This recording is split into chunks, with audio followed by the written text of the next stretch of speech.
If you think the first thing you should do when you're divorcing a narcissist is hire a lawyer, I want you to pause for just a minute, because this is one of the biggest misconceptions I see.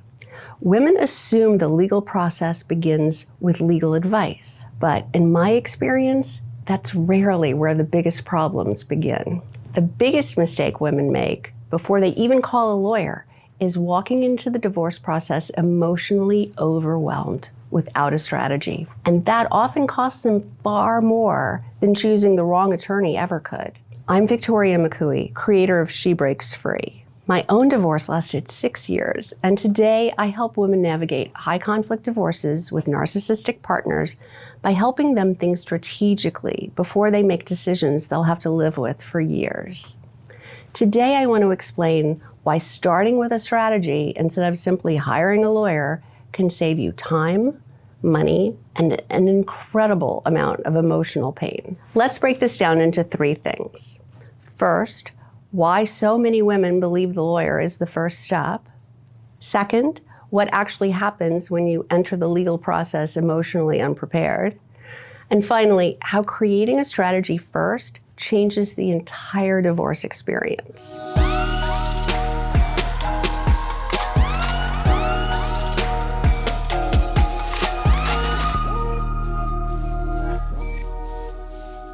Let's start with why almost everyone immediately looks for a lawyer. Because that's what we've all been taught, right? Marriage problems? Call a lawyer. Thinking about divorce? Call a lawyer. Served with divorce papers? Call a lawyer. And yes, at some point, you absolutely may need legal representation, but here's the problem. Lawyers solve legal problems. They don't typically teach you how to regulate your emotions or communicate with a narcissist or organize your priorities or prepare for the psychological warfare that often comes with high conflict divorce.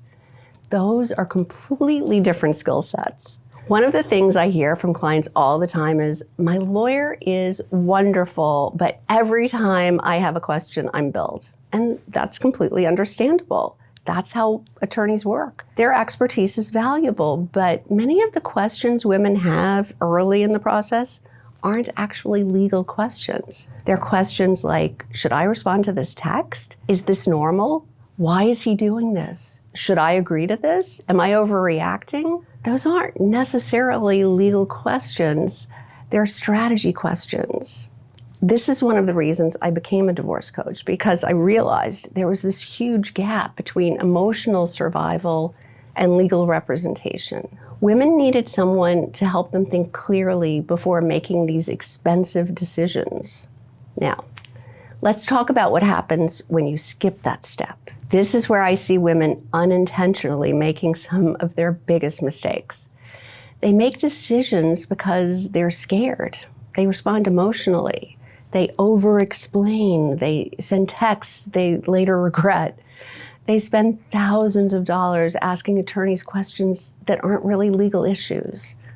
They walk into meetings without knowing what they actually want to accomplish. And because they're overwhelmed, they often allow the narcissist to control the pace of the divorce.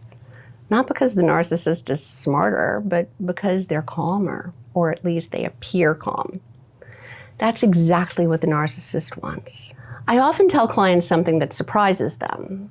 The quality of your decisions is directly connected to your emotional state. If you're panicked, every decision feels urgent. If you're regulated, you start seeing options.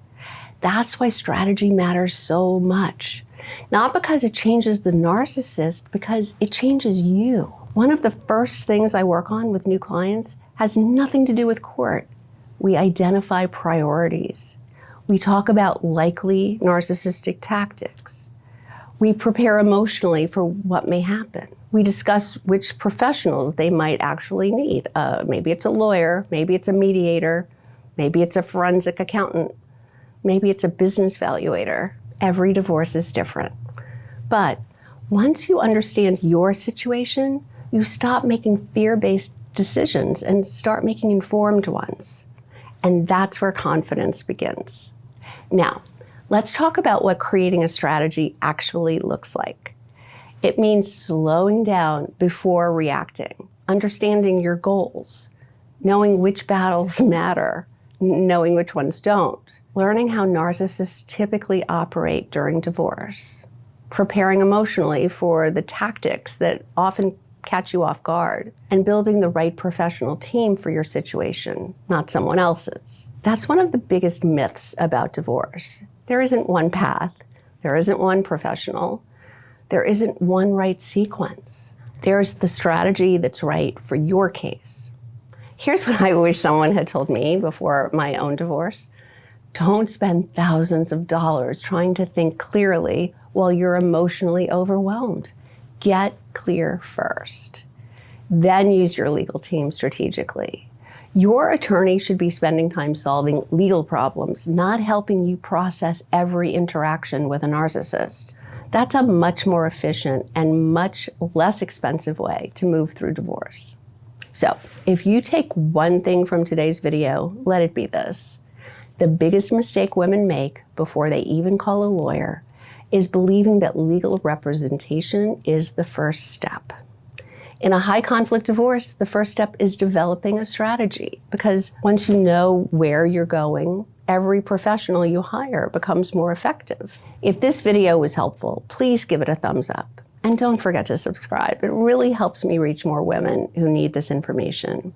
Now, if today's message resonated with you, I'd encourage you to watch my video called "The Court Doesn't Need More Evidence, It Needs Better Evidence." It will help you start thinking like the court instead of reacting emotionally. And that's one of the most important strategic shifts you can make early in the divorce process. And remember, you don't have to figure this out alone.